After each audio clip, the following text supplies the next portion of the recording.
Hi, folks. This is Don Meisner with the North Country Fishing Report. Well, boy, have we ever had either, I guess the best way to put it is a late summer. We've got conditions right now that I can't ever remember this time of the year, and they really affect the fishing, especially my kind of fishing. And I want to tell you what my way of fishing is right now because I think it can lend some ideas to all of you. We have all these tributaries, and I've told you so many times that I love to wade and fish the Grass River and the Deer River and the St. Regis and the Racket. And, normally that all comes to an end for me this time of the year.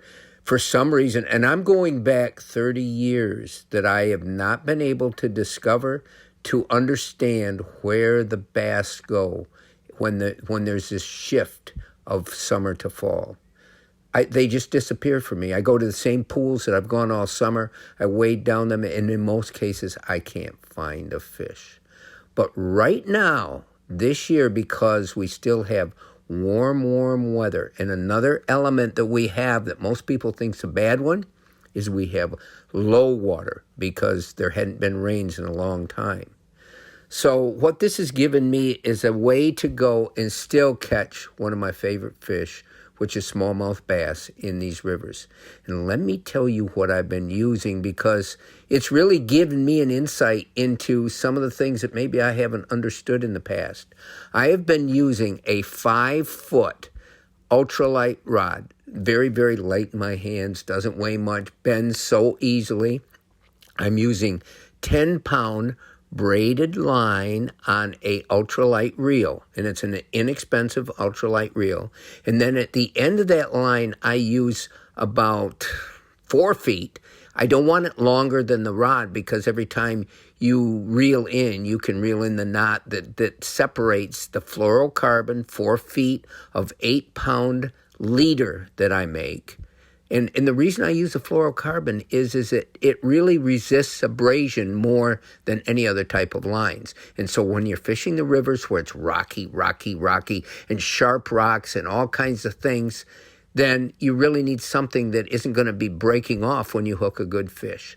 So this is what I use. And the bait that I've been using, and I've passed this on to you before, is a hellgrammite.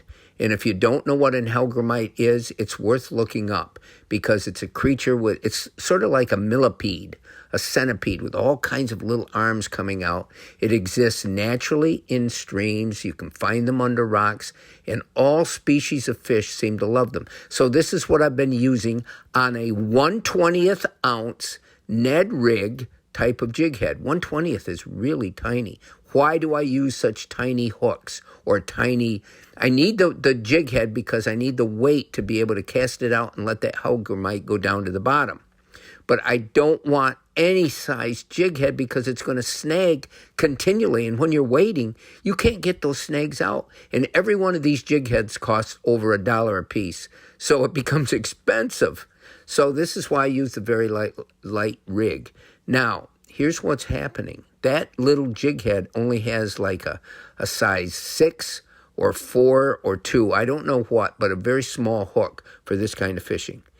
And my ultralight rod bends so easily. How do you set the hook? And yet, I am catching magnificent smallmouth bass right now using this. The hook is being set. It stays in most of the time, maybe some of the time, because smallmouths can throw any kind of hook. Here's my lesson. You rig something that those fish are going to like to eat. You use light tackle. It makes the fishing more fun. And it appears to me that by using this, I'm not yanking as hard as I used to. I'm not breaking my line off, and I'm hooking more fish. So maybe you don't need such a dramatic hook set if you're using a little bitty hook. And why? Because the hook is made of much thinner wire. It's going to penetrate much easier with less effort, and it becomes the perfect combination. I'm having a blast right now, and this is how I'm having that blast. Until next time, folks, this is Don Meisner with the North Country Fishing Report.